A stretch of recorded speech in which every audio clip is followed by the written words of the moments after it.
What's up, everybody? Welcome back to another video on the map to life. This is your host, Trevor Soderholm, as I like to say on my podcast. We're in the going through a series right now on healing our chakras. It's an 8-part series, so this is part 3. So part 1 was an introduction, and yesterday's video, part 1 was about our root chakra, healing our root chakra and getting grounded, overcoming fear, and healing that aspect, removing that block so that we can feel grounded, secure, stable in order to move into the next chakra. So the first chakra was earth. This one's going to be water. And this is Tony Stark. He likes to run around, but we roll with it. And so this video, in today's video, we're going to be talking about healing our second chakra, which is our sacral chakra. So the first one was at the base of the spine. This is our pelvic area, deals with sexuality, deals with pleasure, as I wrote here, deals with pleasure, and it's blocked by guilt, which I want to focus on today. It's blocked by guilt. That's you could also call it the demon of the chakra, because it's what causes the blockage, and that's what we're trying to heal and overcome and integrate into wholeness. And so the demon, the blockage of the first chakra was fear. And today the blockage, the demon, is guilt. And guilt is the feeling of having done something wrong. So maybe you can, this is a big one for a lot of people. And so maybe you hold tension in that area. Maybe you've experienced a lot of guilt. You've been, guilt tells us we shouldn't feel a certain way. Or other people tell us we shouldn't feel a certain way. We shouldn't want that. We shouldn't need that. That we shouldn't even desire that. Like it deals with pleasure and desire.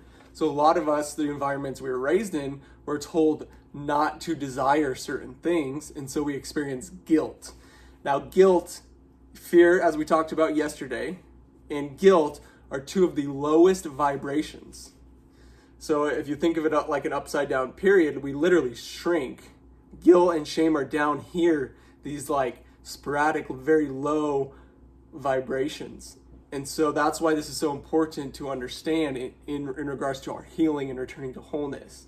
Because when we open up, as we go through these chakras, when we open up to our true identity, when we awaken, the highest vibrations of our true identity are love, joy, peace, and enlightenment. That's who we really are. And so when it comes to guilt, when we feel guilt, we suppress our feelings. And what happens, because our emotions are energy, when we suppress our feelings and we don't get them out and we're experiencing guilt and fear, that energy, right, it's not destroyed. It doesn't go away when we suppress it. It manifests itself somewhere else in our body, usually as an illness or disease. So this is so important in regards to healing our bodies, is to understanding the guilt and how it could be literally creating illness and disease because we're suppressing our emotions. Because the second chakra, the sacral chakra, is our emotional identity, which we're going to be talking about today. As the first chakra was our physical identity, today we're talking about emotions and our emotional identity. But when it comes to guilt, when we suppress those feelings, we're all guilty of suppressing our feelings, but that usually promotes more harmful activities. When we suppress something, like I said, it'll either manifest itself as disease or will blow up, right? It'll show itself when we at least expect it. When we're not on guard, we'll blow up. When we're low on energy, when we had a bad day and we have a blow up, that it's coming out because we haven't expressed it and dealt with it. And here's the thing too, right? I always talk about the duality, the polarity of the either or, right? So there's also an excessive and deficient in this chakra, which we're going to talk about, and wholeness is found in the middle. And same with guilt and fear. Everything we're talking about, these blocks, these demons, we do not get rid of them. You can't get rid of fear. We don't get rid of guilt. They're not good or bad, okay? they're neutral and we need fear, right? If we're being chased by, if we're in danger, we need fear. We don't want to completely get rid of it. It's not healthy. Same with guilt. Okay, it's not bad. There's a healthy and unhealthy version of everything. There's a healthy and unhealthy version of fear, healthy, unhealthy version of guilt.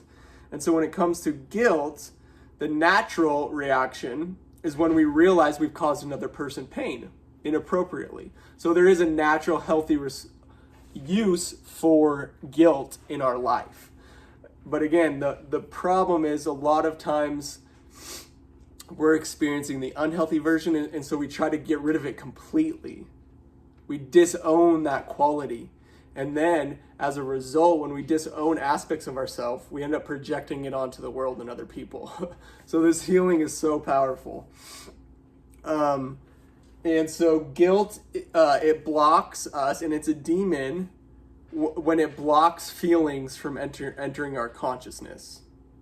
So we can get to the point where we no longer feel guilty because we've completely blocked that feeling. We've completely blocked feelings from entering our consciousness. That's when it becomes a demon, because feelings we need to feel. Emotions are not good or bad. Okay, we live in a society of duality that has to label everything good and bad. Emotions just are, they're neutral, and they all serve a purpose. So we don't want to get rid of anything. It's also a demon when it stops us from experiencing the basic pleasures of life, right? So when guilt stops us from experiencing pleasure, that's a blockage. And that happens in a lot of our lives, a lot of our traditions and how we were raised, you know. Some traditions teach that pleasure is a dangerous distraction.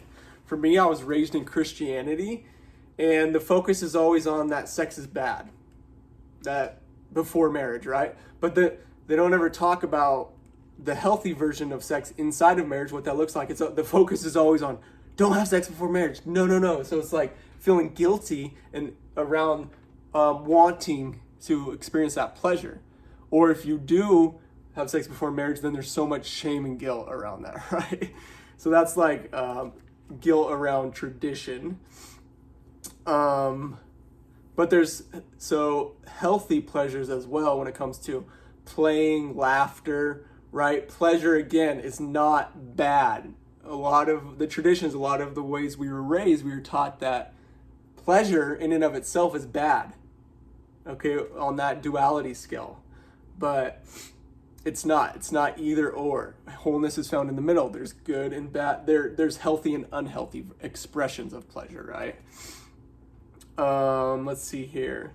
And so that's what I wanted to talk about, guilt, okay?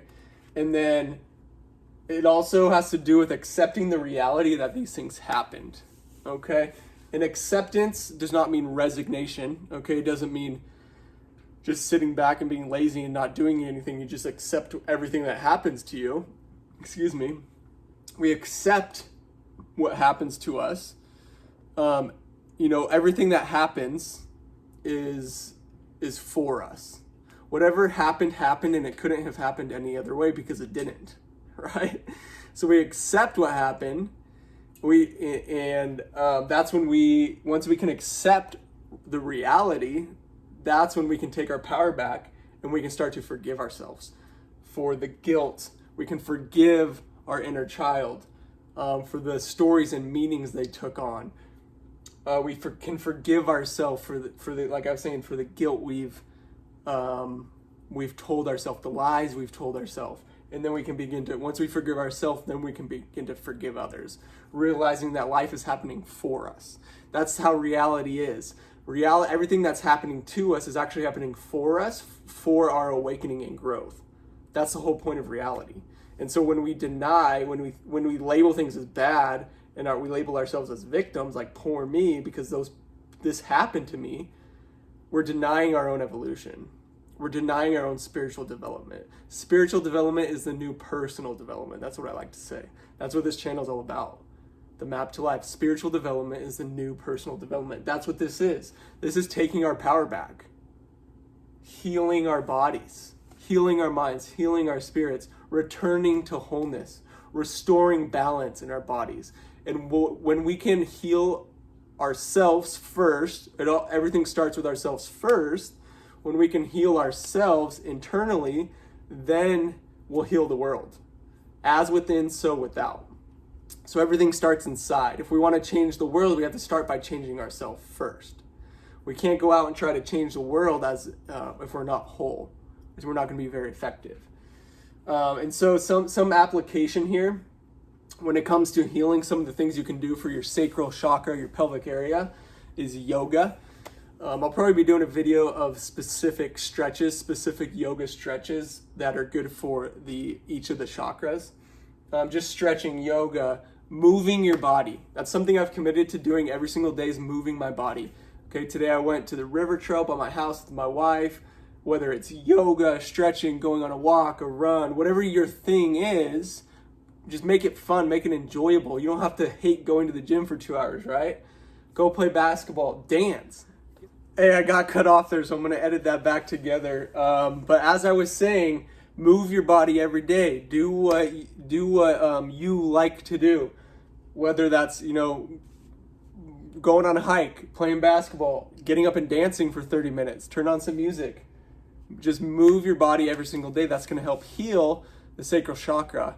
And moving your body is the quickest way to change your state as well. So you're immediately going to feel better. That energy is going to start flowing through you. You're going to remove some of those blocks, and you're going to start feeling better.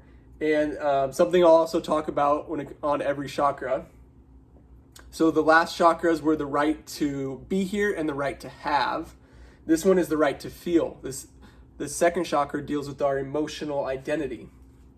And so, when it comes to the right to feel, we've been told, a lot of us, especially in our world, society, we've been told you shouldn't feel that way. That's why we experience guilt, like I was saying.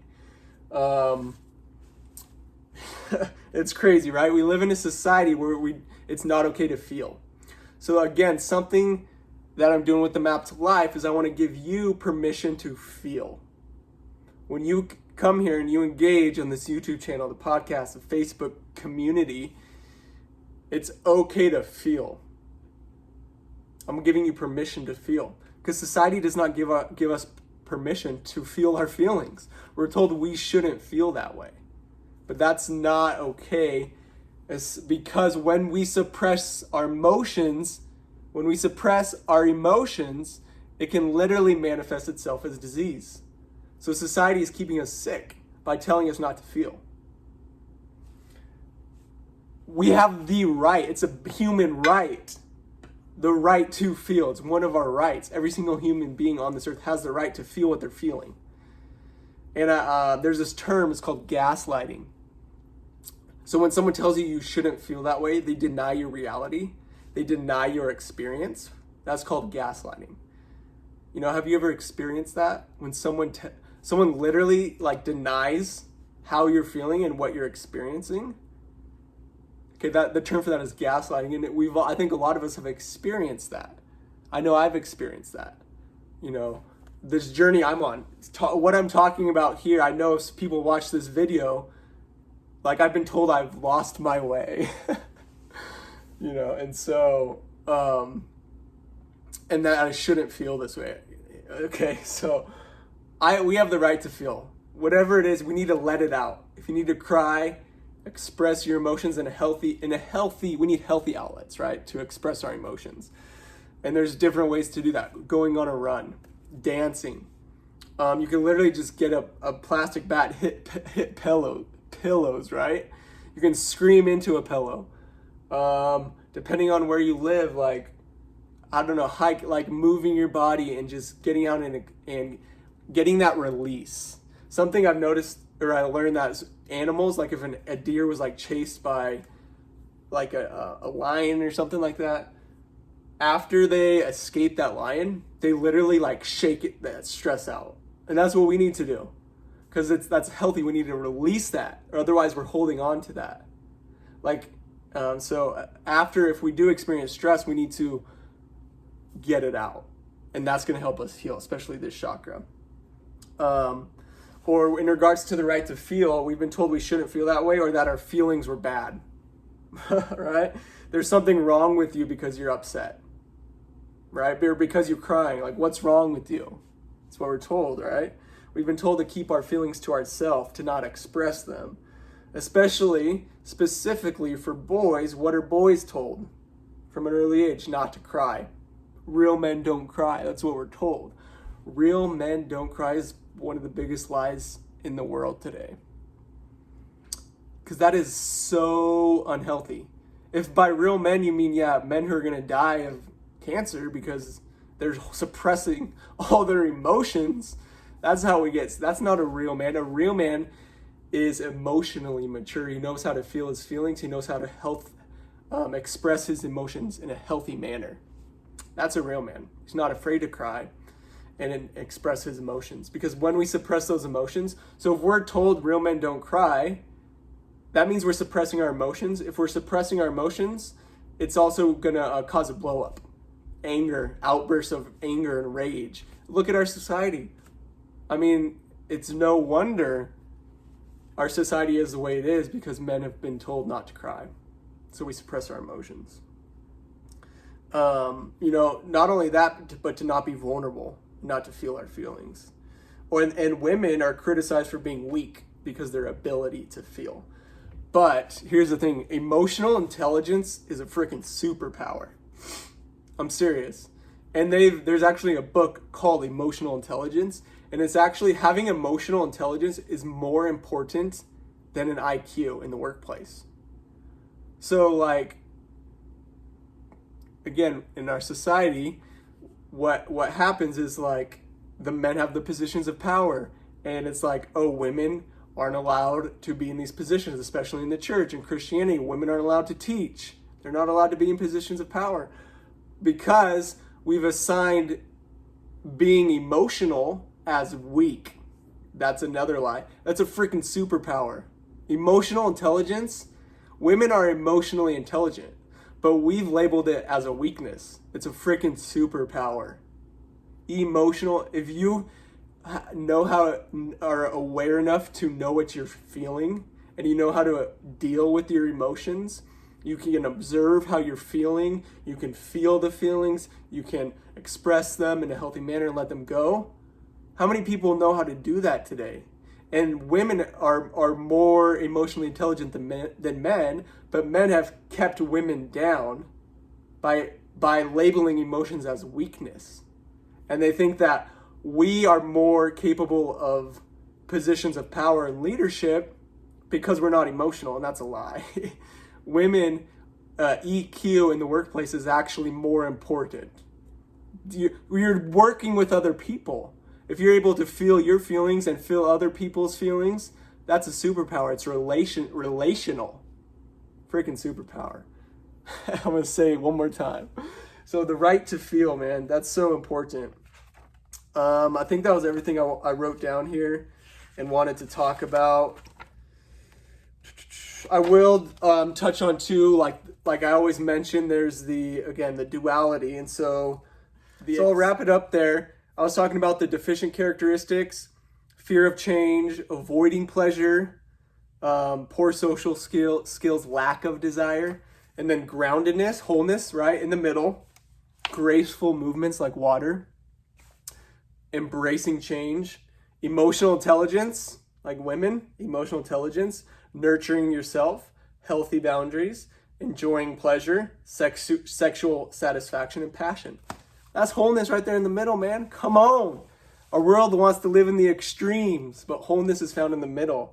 And so that's what the map to life is right there, is that's what it's all about. So I'm going to go and wrap up this video. So second chakra deals with pleasure blocked by the demon of guilt. Let me know what you guys think. I'm going to be doing podcast episodes on this, the map to life. Make sure you join our Facebook community. Go on Facebook, type in the map to life on groups. Join the group there because that's where we can engage. We can help each other. We can talk and we can grow together and heal. I'm thinking about doing a challenge as well in order to start healing our bodies, doing these things every day. So remember, the journey is yours, okay? Can't borrow someone else's transformation. You got to do the work. You got to show up. It's scary, but Wholeness is found in the middle.